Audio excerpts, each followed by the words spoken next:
Your support is greatly appreciated. Please engage that like button, subscribe to the channel, and hit the notification bell for more content. This is Aberration Earth. Our adventure continues. During their second hour of struggling to remove the sheddings, the Zaxvoyan recognized the exhaustion the men were beginning to experience. He ordered them to take shifts in 5 for 10-minute intervals, giving the other 5 a chance to rest. None of them objected, and he himself worked harder to pick up their slack as much as one man could, which in his case was no small amount. He tore into the spindly creatures with abandon. After what seemed like an endless struggle in slow motion, the bulk of the sheddings had been cleared from the first auxiliary, and while teams inside were still scrambling to handle the ongoing intrusion, Thom Isark's voice came over the comms line to order their withdrawal. "Good work. You can all head back in." "What about the other ports, Commander?" Merrick asked, more out of curiosity than with any doubts, for he was confident now that these men knew what they were doing, being seasoned crewmen all. "We only need the one to turn the gull around. The rest will be taken care of when we surface," Isark responded, offering no other explanations, other than indicating what they had accomplished was sufficient. While how the other invading sheddings were to be dealt with remained a question, he followed the commander's instructions and led the team back to the same airlock they had exited from. And with all hands accounted for, the mission was considered a success upon their return.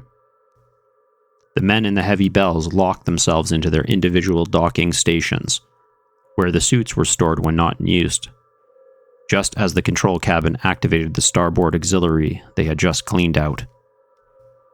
Fortunately for Ventrulus, he was still magnetically anchored to the floor when the ship suddenly lurched into motion, the thrust spinning the vessel around rapidly enough to have otherwise thrown him into the far wall, repositioning the bow of the gull upwards at a 45-degree angle versus how it had been pointed down at the seafloor only seconds before.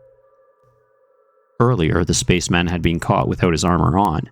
He had removed it when he had cleaned himself in Jenker's cabin. He promised himself he wouldn't make that mistake again. Sensing what was to come, the Zaxvoyan moved to lean against the wall at his back. Then a forward thrust launched the gull upwards at a quick clip, strong enough that he would have otherwise fallen backwards if he had not taken that precaution. They broke the surface within moments, their pressure lock now slowly draining itself of water, and the team of 10 began releasing themselves from their large brassy diving suits. Merrick decoupled his magnets and unsealed his headgear. He took in a fresh breath of air, restoring the oxygen in his lungs and refilling the artificial secondary and tertiary organs within him that helped maintain his reserves. Several of the Havenites slapped him on the back, expressing their thanks for his impressive contributions to their successful outing, the one known as Ice Patch even shaking his larger hand and 2 of his own.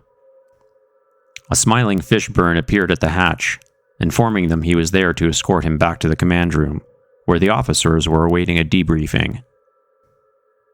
They departed, leaving the soldiers behind inside Lock 3, hurriedly passing through the long corridors that would get them to their destination.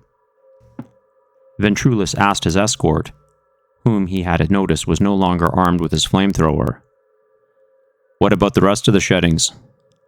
We only cleared the one auxiliary."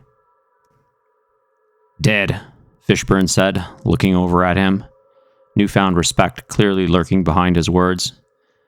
"As dangerous as they can be, they can only live in deep water. We're not sure if it's the pressure, the light, or a combination of the two that kills them when they get too close to the surface. But they can't survive up here." He nodded in understanding and was relieved by the news. The spaceman had been prepared to continue fighting for the next few hours if need be, but knowing that wouldn't be the case was a better outcome in his opinion. "Captain, reporting back as ordered, sir," the naval man announced as they re-entered the command cabin, flashing a salute as the officers' eyes all turned towards them.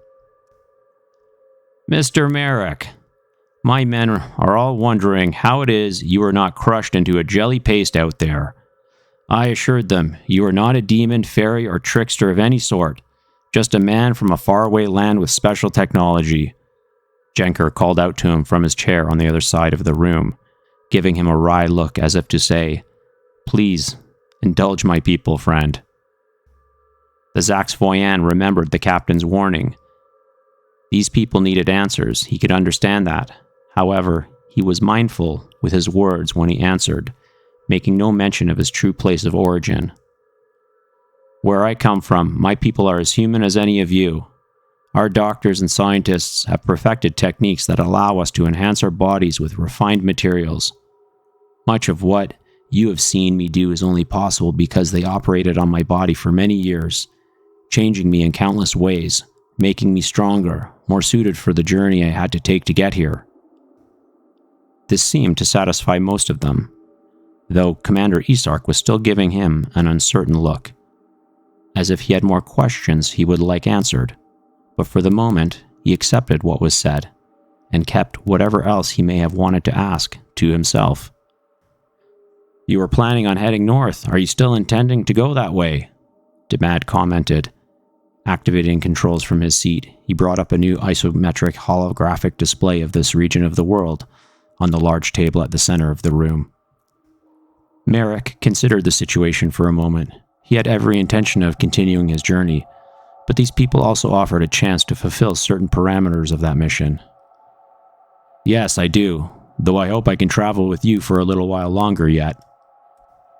The captain, smiling broadly, declared with some over-exaggerated pomp and formality, "Then you can come with us. We're heading to Havenlock Harbor. It's north of our current position. Besides, I know the Fleet Council will have some questions for you. Navigation, set a new course. We're going home." There ends our chapter. Until next time, thanks for listening.